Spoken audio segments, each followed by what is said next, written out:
Welcome back to Kult of Athena's YouTube channel. I'm your host, Tom. Today we're looking at a comparison between the Windlass Munich Town Guard Cut and Thrust Sword and the LK Chen Munich Town Guard Sword.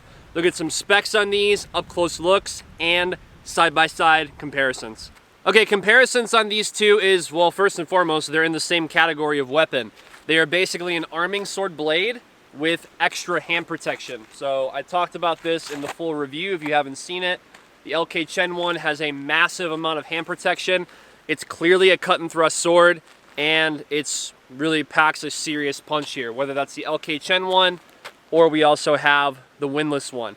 You're seeing similarities in the pommel.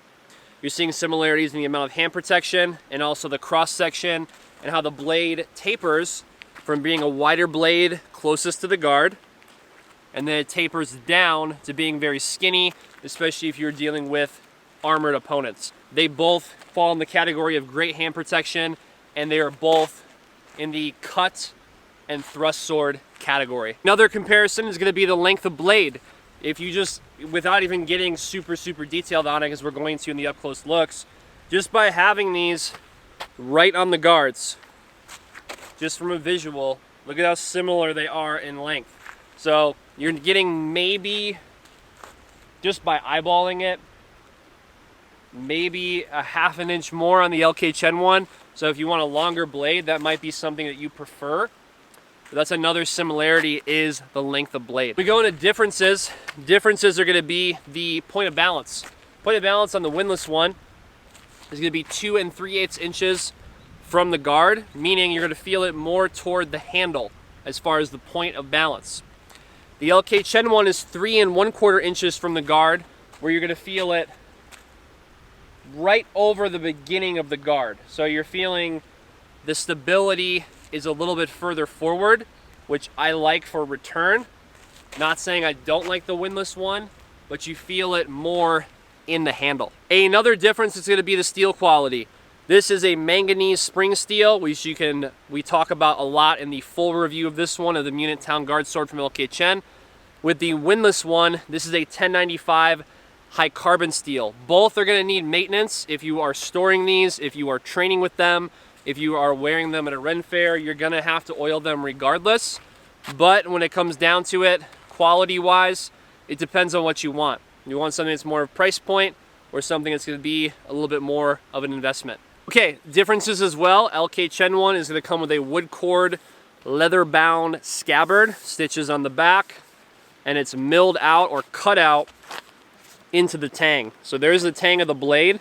This is right where your hand would go, so you can get to that immediately while the tang is actually protected, so it's less likely for it to get corroded and things like that and just be exposed to the elements.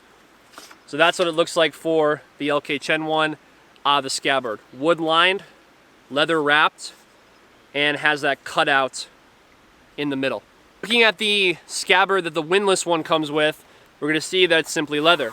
So there's nothing in the middle. We've got a steel tip on here, steel piece right toward the end of the guard. It does draw nicely. It is a different scabbard than the LK Chen one. So this is going to be more of a price point item because this is just a standard Windlass scabbard. So if you don't really care about that, or you plan on getting a custom scabbard, or this is simply something you're going to get at a Ren fair or to wear for a Ren fair, you can just get a sword belt from our website and you'd be good to go. All right, starting off with the Windlass, taking a look at the handle and the wire wrapping, peen pommel, knuckle guard, and then up close look of that wire wrapping. Moving to LK Chen, same thing, knuckle guard, wire wrapping. We'll see that it's more tightly bound on the LK Chen, and it has braided pieces on the forefinger and toward the pinky. 2 thumb guards and the pommels side by side. So there's some differences aesthetically. Going over to the scabbards, this is the Windlass one, stitches on the back, just plain leather on the front. That's their standard scabbard for Windlass. Still draws out nicely. And then the LK Chen one, notice the cutout that is protecting the tang which I really like that feature a lot, and up close of the handle.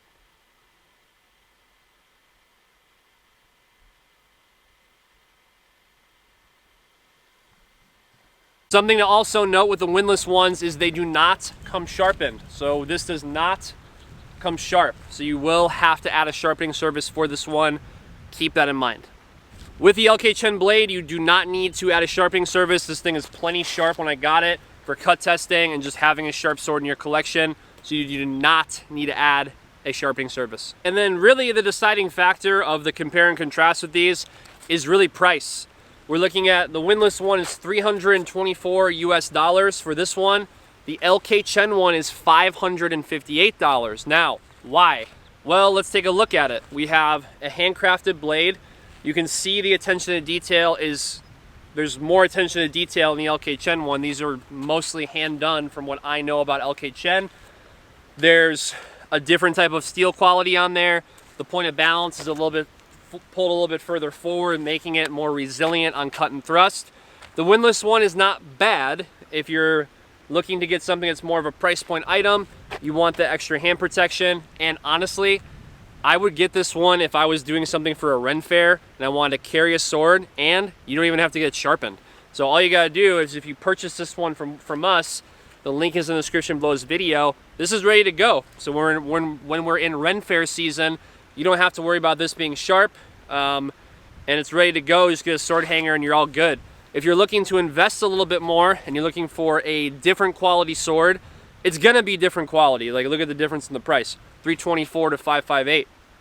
If you're looking for a different quality sword that's be more of an investment into your collection, and you're maybe a serious martial arts practitioner, you're a serious fencer, and you want something that's in this category of cut and thrust, I would get this one. If you're looking to do something for Ren fairs and you want this type of sword, I would get this one, or I would consider this to be one of your first for a sword collection. And if you want to do cut testing, just have us sharpen it for you and you're ready to go. That way you know if you want to invest in something later that's a more of an investment item, you can pick up the LK Chen one.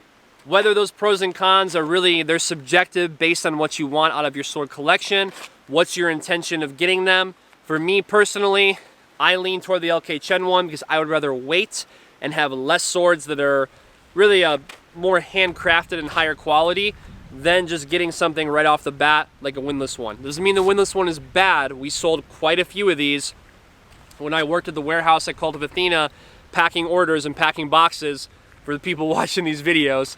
So I've packed this a lot. This is a great seller. People tend to really like it. What it comes down to me is not just the price, but it's also a point of balance and how this thing moves, because I'm gonna train with this. So I'm not just gonna put it on a sword stand. If you're a collector who doesn't train, that's totally cool. I wanna give you as unbiased as I can, but I will tell you in all honesty, I lean toward the LK Chen one.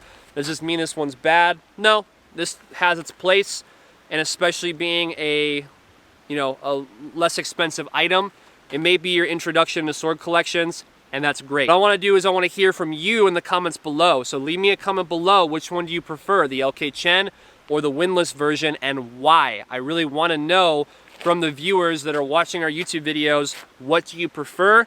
What is your really kind of make or break with when you purchase a sword? I would love to know that in the comments below. As always, I'm Tom, your host here at Kult of Athena for our YouTube channel. Make sure to subscribe if you haven't already, and I'll see you in the next one.